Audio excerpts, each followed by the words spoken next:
Hello, fellow Star Wars fans. It's Drew Kaplan, Star Wars Maven, and I finally finished this book. This is Victory's Price, which just came out this March. So it's been around for a little over a half year at this point in time, and it took me so long, I'll be honest, to read this book. Now, look, this is the third book. The first book, Alphabet Squadron, they're all written by Alexander Freed, sorry about that.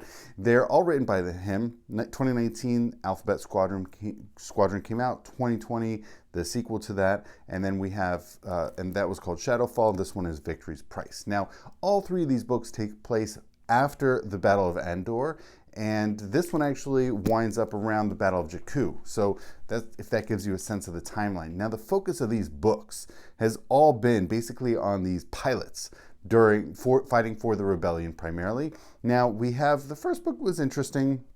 Didn't really exactly know where it was going to go. The second book, it really wasn't my interest, although we did get to see, and we even got to see in the first book, General Syndulla. That's right, Hera Syndulla from Rebels. So that's been a nice treat throughout this trilogy. Now, the thing is, I'll be honest with you, this took me months and months and months just to get through the first third of the book. It really, I'll be honest, did not capture my interest. Now, to be fair, this type of writing, this type of content is not what I'm interested in. It really follows, like I said, it's very battle-oriented, very battle-hearted. Now, Alexander Freed, I'm just going to take a moment. So he has written, he did the novelization for Rogue One, which I actually kind of liked because it provided a little bit of depth to the story, which was nice. Did a nice story, but he also did Battlefront Twilight Company, which, again, not my cup of tea. That really focused, it was actually fairly similar in that it focused more heavily on basically the infantry of the rebellion, which is not my type of Star Wars storytelling. And this is focused again on fighters, so it's more of that type of military in the rebellion. That having been said, I'm not saying this book is bad or this entire trilogy is bad.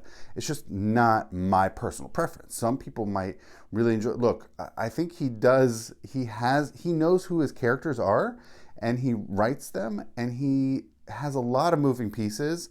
So again, I'm not saying this work is bad. It's just not my preference. However, I mentioned it took me months and months and months to get through the first third of this book. However, it then started finally getting interesting, and something happened, and I started reading through it a lot more quickly, and certainly in the last half of the book. And the last third of the book is really getting ready and setting up and having the Battle of Jakku, at least from a very particular, from the Alphabet Squadron's focus. So that's really, it's from their point of view.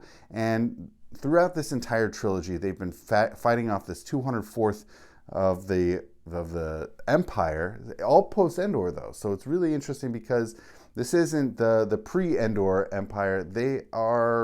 It's just not the same empire.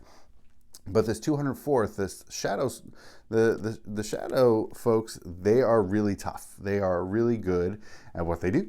And so this, they try to counter it.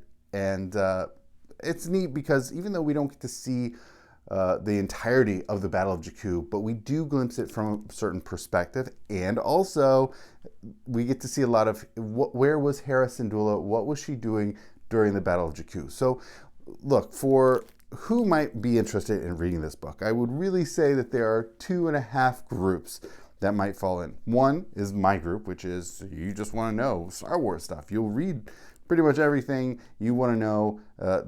Okay, fine, you'll read it. The second group are those who are really interested in the battle stuff, knowing what goes on. Maybe you really like what happens with the fighters and the bomber pilots and how that all works. And sort of the other half, I said 2.5 groups. I think the half group might be interested, who are big Rebels fans and want to know Hera Syndulla, what was she doing leading up to and during the Battle of Jakku.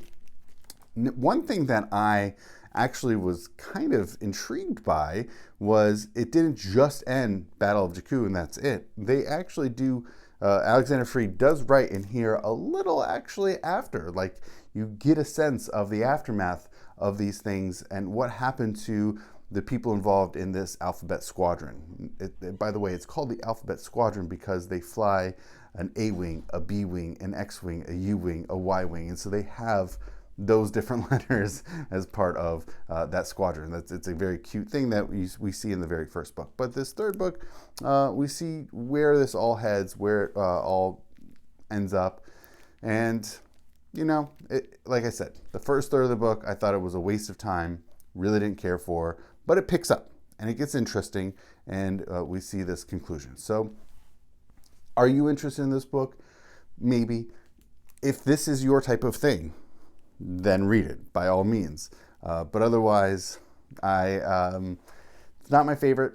I will not read it again, most likely. But there are some interesting, I just want to point out, we do see some interesting tidbits towards the end about some aspects of Star Wars and the Rebellion and the Empire. But aside from that, you know, it's an okay book.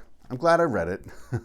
And again, if you're a completionist, if you like reading about the pilots and all that, then this is a read for you. Victory's Price. So Alexander Freed, this Alphabet Squadron trilogy wraps up first with Alphabet Squadron, Shadowfall, and Victory's Price. All right, that's what I got for this, and thank you so much for watching, and may the Force be with you.